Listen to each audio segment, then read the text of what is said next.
We are living in a world where everyone has interest in several fields and is confused what to focus on. I'm Nisha and welcome to my channel. I believe that it's important for us to consciously offer value to one another's life in this fast-paced world that we are living in today. And if you're someone who loves to learn and grow, then stick along because I have a bunch of interesting things for us to do. So let's begin. First of all, let's figure this out. What is niche? So, I've written down that niche refers to a specialized area of expertise or activity that suits someone's skills or interests. This means that you are skilled in one area of expertise. But what if you're like me? What if you have multiple skills or you're interested in more than one niche? I'm pretty sure that you'll be confused what to focus on more. I've been interested in several fields myself throughout my life. When I was a child, I was interested in outdoor sports. Later, I grew interest in art and music. During my college years, I was particularly passionate about dancing. Afterwards, I realized that I'm a fitness enthusiast and had a great curiosity to learn psychology. I missed one thing. I also loved makeup. I also wanted to become a makeup artist. I know, that's a hell lot of things. So, what do we do if we have multiple interests? When asked to people, they say, experiment. Experiment and find it for yourself. What experiment? How to experiment? Okay, if I do experiment, then what? So here I am to make a few things clearer for you so that by the end of this video, you'll know exactly what you need to focus on and what to do next. I'm going to narrow it down and give you a 4-week action plan so that you'll be able to tell what matters the most to you, what you need to let go of, and what trends you need to focus on, and what to do next. If you're ready, let's begin. So, week 1. Firstly, make a list of values that you have to offer. To put it simple, list out what strengths you possess. What little thing do you have to offer to yourself or to people around you or to the world? It could be as simple as, I was kind to a stranger yesterday. I made someone laugh yesterday. Just helped my grandma in the kitchen now. So it can be anything.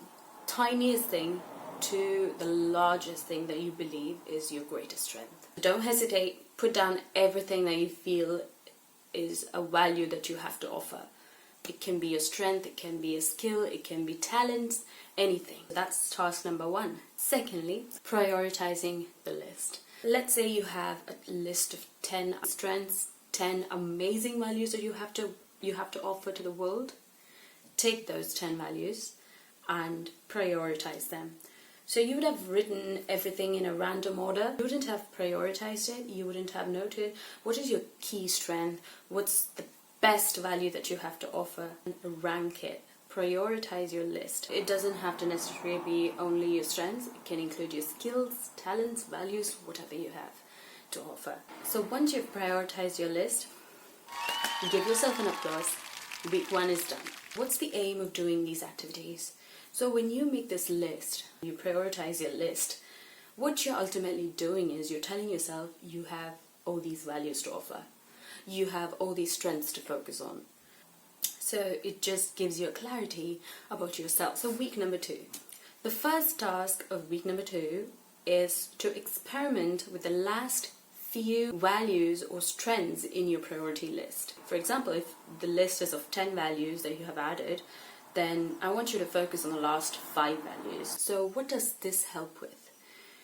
It mainly focuses on the strengths that you feel are not essentially your strengths or not essentially values that you have to offer. There might be instances where one of your family members or your parents or your friends would have suggested something and then you started to learn a skill, but you wouldn't necessarily be interested in it. For example, you started learning how to cook, but you really don't and aren't interested in cooking, but you might be interested in baking. So this task enables you to reprioritize the least priority strengths or skills that you have. Once you've understood that there are a few things which are not truly your interests but based on someone's suggestion, or it's a temporary interest, declutter the list. Take them off your list.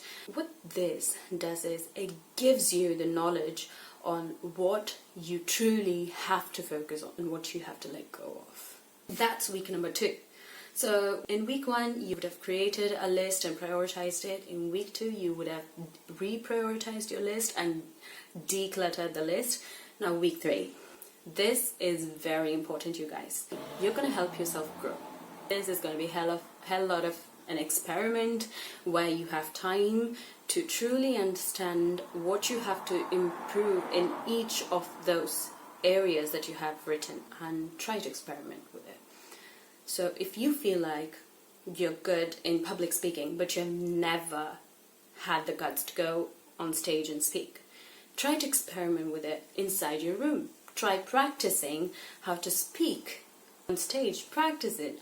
It can be at your home or at your friend's place, or it can be anywhere. Wherever you feel is your comfort place, just try it. So the next task you're going to do in week 3 is noting your comfort zones. Now is the next challenge for you. Find your comfort zones. Understand, admit to yourself that you have some comfort zones, and that's what is stopping you from actually offering value. You need to know what those comfort zones are in order to break it and come out and offer so much value, because you're a wonderful human as you are. So now that you know what your strengths are, what skills you have to offer, help yourself grow, practice it as much as you can. If you feel that you have something to offer, do not hesitate, do it anyway, just go ahead. We're in the last week and this is crucial. So week 4 is when you're going to offer value.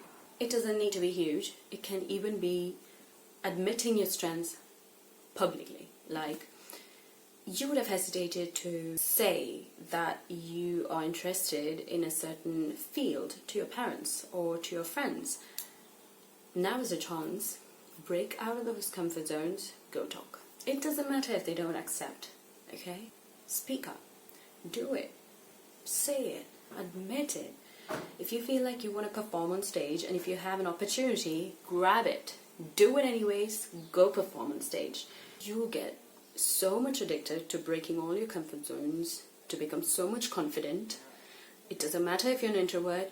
You can be an extrovert, but still be so nervous to give a public speech. I swear, because I'm an extrovert, but I used to feel so nervous when I had to give a professional presentation in front of so many people, because I was conscious about what I'm going to say. So instead of focusing on messing things up, focus on giving it a try. The value that you have hidden inside yourself is now put into productive use. You need to be glad, you need to be applauding yourself for this. So that's a challenge, and that's a 4-week action plan that I have for you. Do it. And after the 4th week, what's next? It's up to you. If you still feel that there's a lot of things to focus on, repeat it. Keep doing, keep practicing, keep breaking your comfort zone. Keep repeating week 3 and week 4 over and over again till you feel, now I've done it. And keep doing more. Keep growing further. Help your friends, help someone you love, help anyone you feel like, help a stranger. Make a stranger laugh if that's what you want to do.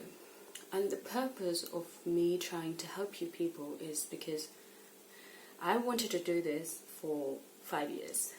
I've created several YouTube channels and not posted anything. I've been so hesitant, but please guys, go ahead and do it. It's not worth waiting, because you are wonderful humans with so much value to offer. And you'll know that only if you start exploring yourself. Thank you so much for watching, and I love you all. And please do subscribe and stick along if you still want to learn and grow with me. See you in my next video. Bye bye.